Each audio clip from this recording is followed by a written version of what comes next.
নমস্কাৰ বন্ধুসকল আজি এই কথাখিনি খুব এটা গুৰুত্বপূৰ্ণ বিষয় আৰু সকলোৱে জানিবলগীয়া কথা আৰু আপোনাৰ বন্ধু বান্ধৱীসকলেও জানিবলৈ এই ভিডিঅ'টো পাৰিলে শ্বেয়াৰ কৰি দিব। বাৰু পলম নকৰি তথ্যটো জানো আহকচোন।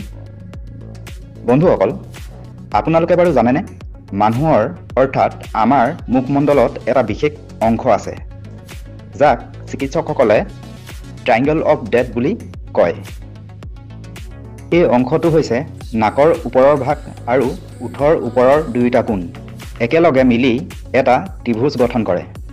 ভিডিঅ'টোৰ স্ক্ৰীনত দেখুওৱা এই অংশক ট্ৰাইংগল অফ ডেথ বুলি কোৱা হয়। ডেথ অৰ্থাৎ মৃত্যু নামটো শুনিয়েই নিশ্চয় জানিব পাৰিছে বা বুজিব পাৰিছে যে এই অংশ মানুহৰ বাবে এটুকুৰা ভয়ানক বা বিপদজনক অংশ। কিয় জানেনে? মানুহৰ মুখমণ্ডলৰ এই ত্ৰিভুজ আকৃতিৰ অংশত থকা শিৰাবোৰ মগজুৰ লগত ঠাইতে জড়িত হৈ আছে। অৱশ্যে মানুহৰ শৰীৰৰ প্ৰায় শিৰাসমূহ মগজুৰ লগত সংযুক্ত হৈ থাকে, কিন্তু মুখমণ্ডলৰ এই ত্ৰিভুজ আকৃতিৰ স্থানৰ শিৰাবোৰ মগজুৰ লগত একেবাৰে নিচেই কাষতে বা ঠাইতে সংযোগ হৈ থাকে। সাধাৰণতে এই ঠাইৰ শিৰাসমূহ মগজুৰ লগত লাগি থকা এক অংশ। এতিয়া আচল কথাটো হ'ল যে আমাৰ মুখমণ্ডলৰ এই ত্ৰিভুজ আকৃতিৰ স্থানত যদি পিম্পল বা শালমন আৰু ফুঁহা বা ঘাঁ আদি হয়, তেন্তে আপুনি সেই স্থানত হোৱা পিম্পল বা শালমন ঘাঁহৰ ঢৌবোৰ নিজেই ডক্তৰ লাগি চেপি বা ফুটুৱাই দিয়াৰ চেষ্টা নকৰিব।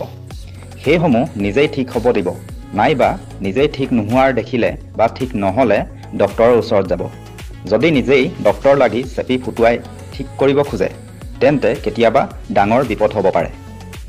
নিজেই এনে কৰিলে ইনফেকশ্যন হোৱাৰ সম্ভাৱনা থাকে, কাৰণ কৈছোঁৱেই যে মানুহৰ মুখমণ্ডলৰ এই স্থান মগজুৰে এক অংশ দৰে হয়। এই স্থানৰ শিৰাবোৰ ডাইৰেক্ট মগজুৰ লগত সংযোগ হৈ থাকে। মানুহৰ শিৰাবোৰ গাৰ বা ছালৰ ওপৰৰ ভাগতে থাকে। যদি কেনেবাকৈ ভুলক্ৰমে ইনফেকশ্যন হয়, তেন্তে সেই ইনফেকশ্যনেই মগজুলৈ বিয়পি যাব পাৰে আৰু ফলত ভয়ংকৰ ৰোগ হ'ব পাৰে, যেনে মেনিনজাইটিছ বা ব্ৰেইন ইনফেকশ্যনৰ দৰে হ'ব পাৰে।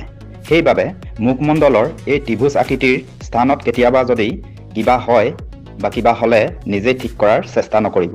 বেছি সমস্যা হ'লে চিকিৎসকৰ পৰামৰ্শ ল'ব। ধন্যবাদ। তথ্যখিনি জানি যদি উপকৃত হৈছে, তেন্তে আনে জানিবলৈও ভিডিঅ'টো শ্বেয়াৰ কৰি দিব আৰু প্ৰতিদিনে এনেধৰণৰ নতুন নতুন তথ্য জানি থাকিবলৈ আমাৰ ইউটিউব চেনেলটো ছাবস্ক্ৰাইব কৰি দিব। আৰু যদি আপুনি আমাৰ ফেচবুক পেজটোত চাই আছে, তেন্তে আমাৰ ফেচবুক পেজটো ফ'ল' কৰি দিব। ধন্যবাদ। পুনৰ লগ পাম অন্য এটা তথ্যৰ ভিডিঅ'ত।